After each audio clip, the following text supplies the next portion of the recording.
I'm your host, Terrence Summers. Welcome to another episode of Lockeroom Talk. Head ball coach Dustin Wilson. How you doing today, Coach? Good, T. Last Friday night, the Jackets welcomed the Ross V Hawks into the nest to kick off the 2026 season. From start to finish, it was all Jackets. On the second play from scrimmage, senior Casey Wilson stood tall in the perfect pocket and delivered a missile that fell in the hands of junior Jermaine Cobbins. Cobbins sprinted down the right sideline. The nest roared and the Jackets were up 7-0 after a 79-yard pitch and catch to pop off the 2026 campaign. But that was just the beginning. The Jackets went on to score 3 more touchdowns in the opening quarter. Junior Myron Level found the end zone twice in the first, once from 34 yards out and again from 2 yards out. And senior Bryce Baldwin on a trick play threw a touchdown to sophomore Claude Chambers. Myron Level will go on to score again in the second quarter from 28 yards out to put the Jackets ahead 35-3 at the half. And that would be all the fireworks for the night. In the second half, the Jackets defense led by senior Bryce Baldwin with 6 tackles and 2 tackles for loss will put the bow on the game and keep the Ross V Hawks out of the end zone on the night.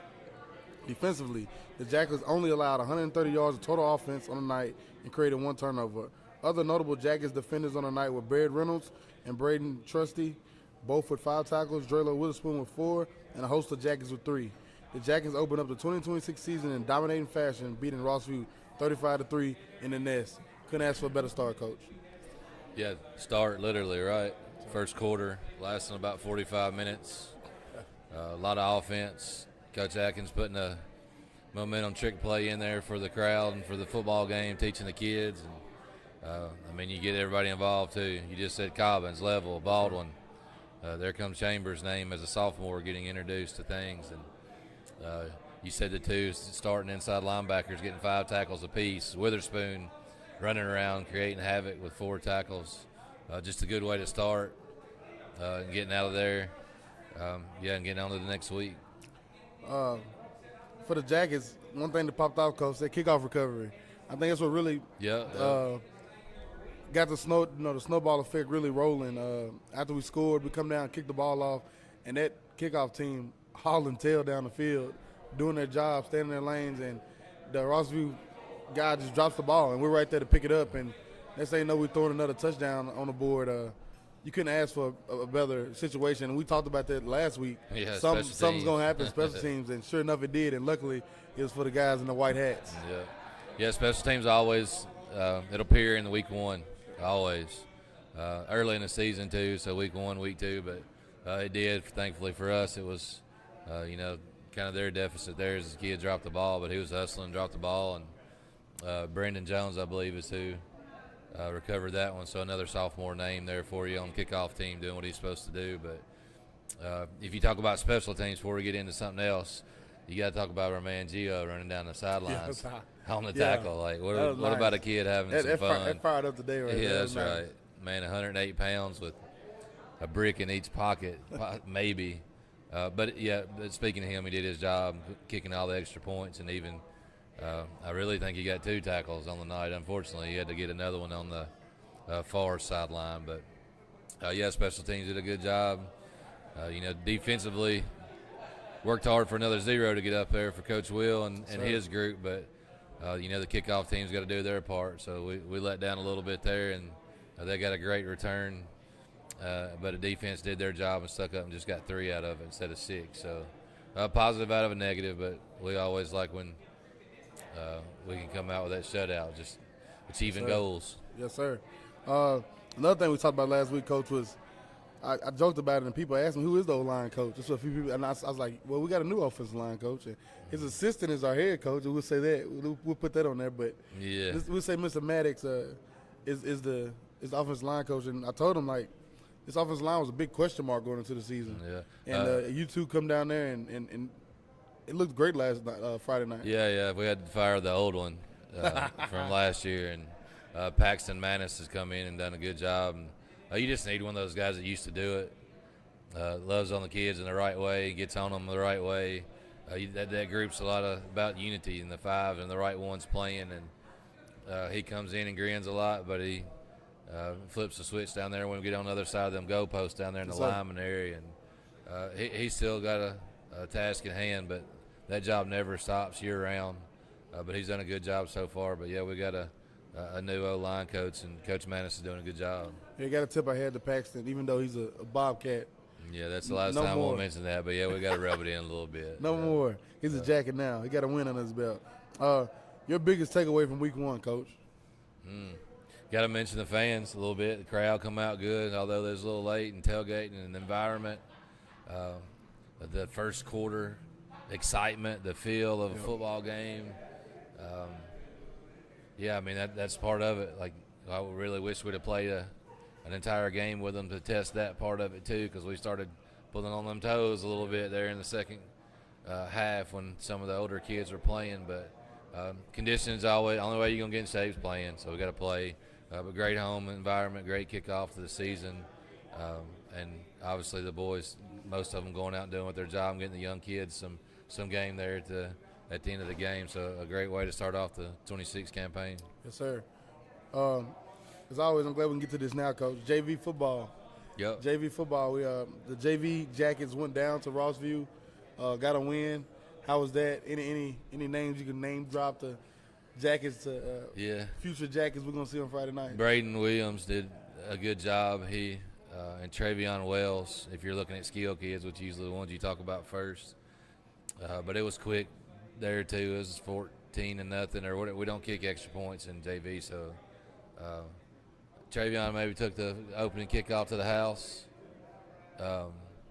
He may have caused a fumble on one of the first offensive plays they had, and Carlos Young picked it up, scoop and score, and took it to the house. But Braden did a good job.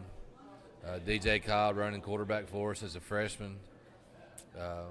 That group looked pretty good on the offensive line too. We try to play a little bit sophomores, older kids in the first half, and then the freshmen getting their time. But that bunch of kids looked good on both sides of the ball the other night. And what did you say? Did you say the score? 26? I didn't. I think 26-7 maybe. Something like that. It was one score to a few scores. Yeah. It was. But yeah, it was good for them to run around. A kid got hurt in Rossview, unfortunately. They think it was ACL or MCL, so made the game a little bit longer there, sitting there letting the people take care of them. And but yeah, those kids again, they got to play to learn the game, so a good experience. That's it for the Rossview week 1 win in the nest for the Jackets, 35-3 of the Rossview Hawks. We'll take a break. We'll come back and we'll start talking about the familiar foe, the Clarksville Wildcats, as the Jackets heads to Clarksville Friday night to face on the Wildcats on my TV 30 for the Battle for the Bridge. You watching First Industrial Staff Lockeroom Talk. We at BS Brewworks tonight, downtown Springfield. We appreciate them, their hospitality. We'll take a break and come back shortly.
Free Bird Bail Bonds, your local bail bonds company.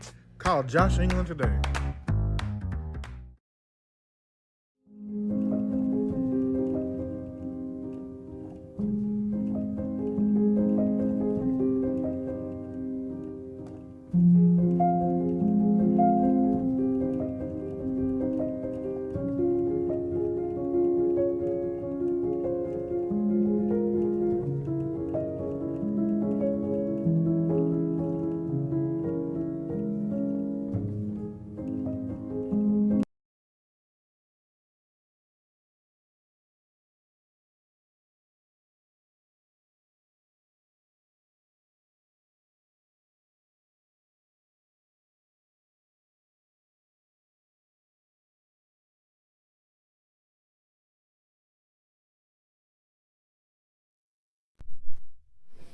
Welcome back to Locker Room Talk.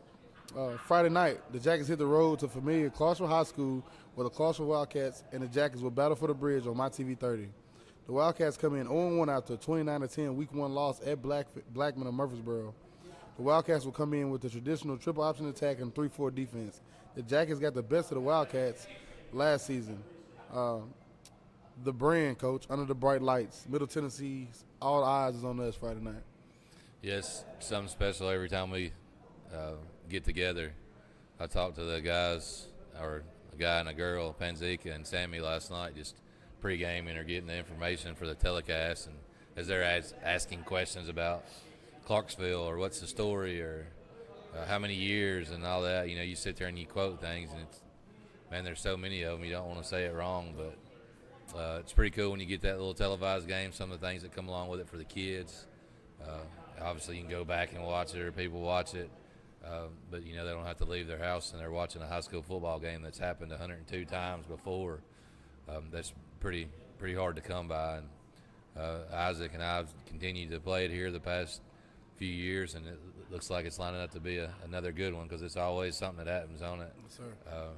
Whether it's raining and you're hiding under the pine trees for a mud bowl and 20 years ago now, or it's a playoff game, I think that same year, whatever the case is, man, Clarksville and Springfield's done it a bunch before. A whole bunch of times, and I think we may have played them on TV recently.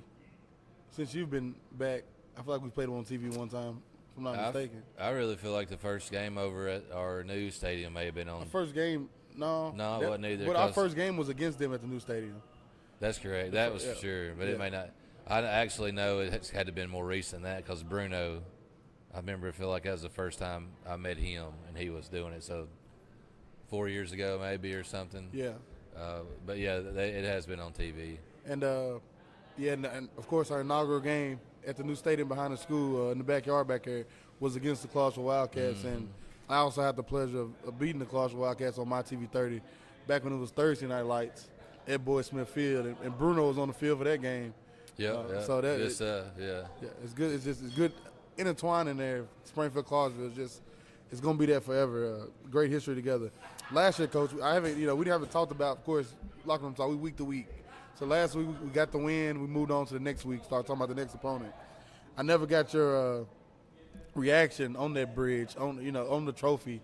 You holding it for the first time and getting it. How was that? How did it feel? How was that for you guys? Well, number one, it's heavy. Yes, sir. So I love to hear that. You better. Dad loves to hear that. You better bring it when you pick it up. But I went and got it out of our spot yesterday maybe and brought it back in the locker room. Number one, where I don't forget it Friday when we leave. But number two, to let the boys see it. But it's something else to the game. It's no different than getting behind those guys on their motorcycle when we play Greenbrier and then tucking away the trophy that Coach Thomas come up with. Now you guys come up with a bridge.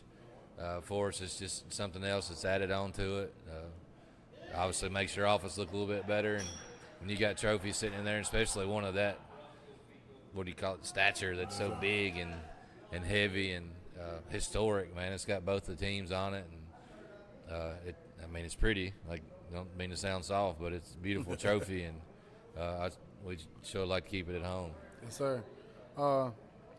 Anything else, Coach, going into this game? My TV 30, Clarksville Springfield. I don't think there's too much more to say about that matchup. Excited for it.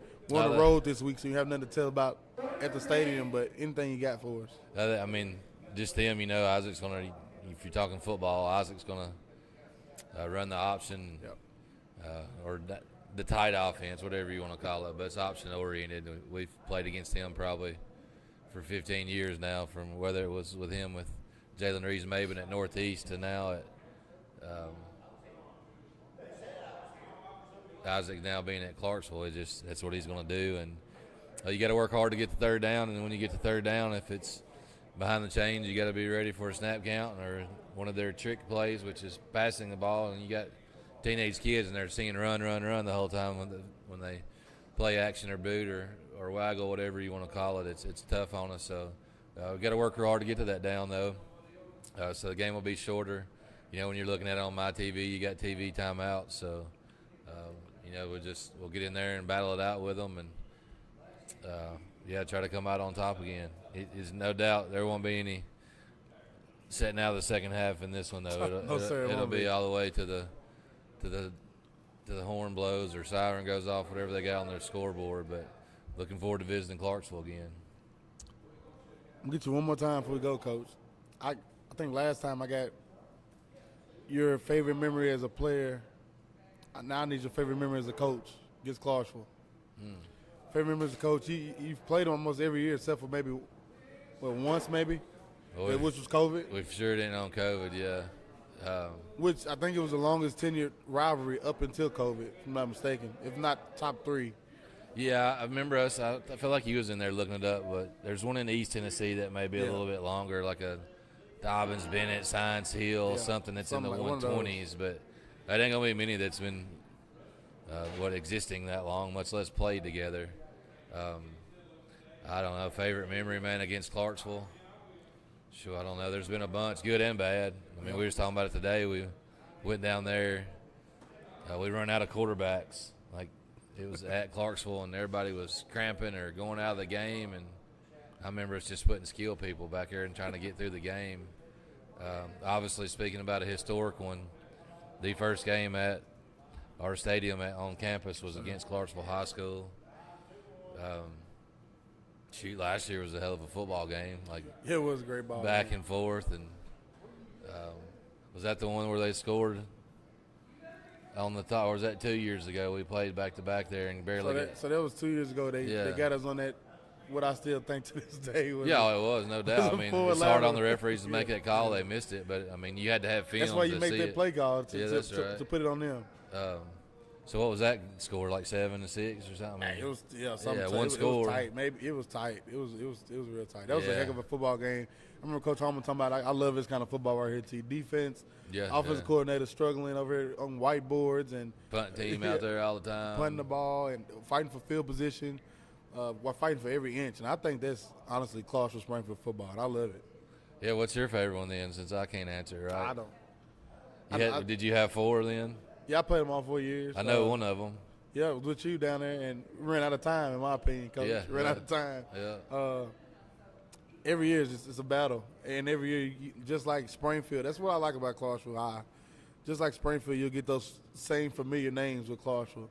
It'll still be those same familiar names, just like we have Dowlins and Chapmans. And Galbraith is their dude this year. Yeah, you're going to have those same names with them. That's what I like, pulling up the roster every year and seeing those same guys. I'm like, man, Clarksville tradition is still the same, just as Springfield. I love it. Speaking of tradition, not to say if I can remember it every time, but some of y'all that's, I guess I can use the word older now since I'm old, but checking out this lid here, got into something in the offseason trying to, I don't know, just remember everybody put history in front of the kids, but you guys that won it back in '93, I figured I'd pull that one out first.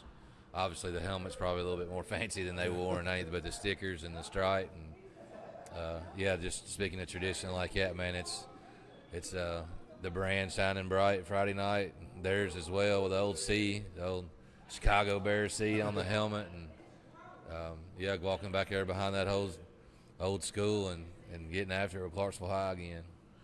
I'm excited for it, Coach. Can't wait to Friday night. Yes, sir. Springfield and Clarksville first met in 1919. Last season, the Jackets defeated the Wildcats 19-7 in the Nest. The Jackets lead the all-time series 61, 39, and 4. For the Jackets, the Hayes in the barn only walked through in this game time. Encourage everybody to make that short trip down the road to Clarksville High. Be loud, be proud. Wear that black and gold. Let's cheer on these Jackets as they take on the Clarksville Wildcats on my TV 30. Been head coach Dustin Wilson, Terrence Summers. It's been Locker Room Talk. Thank you, and go Jackets.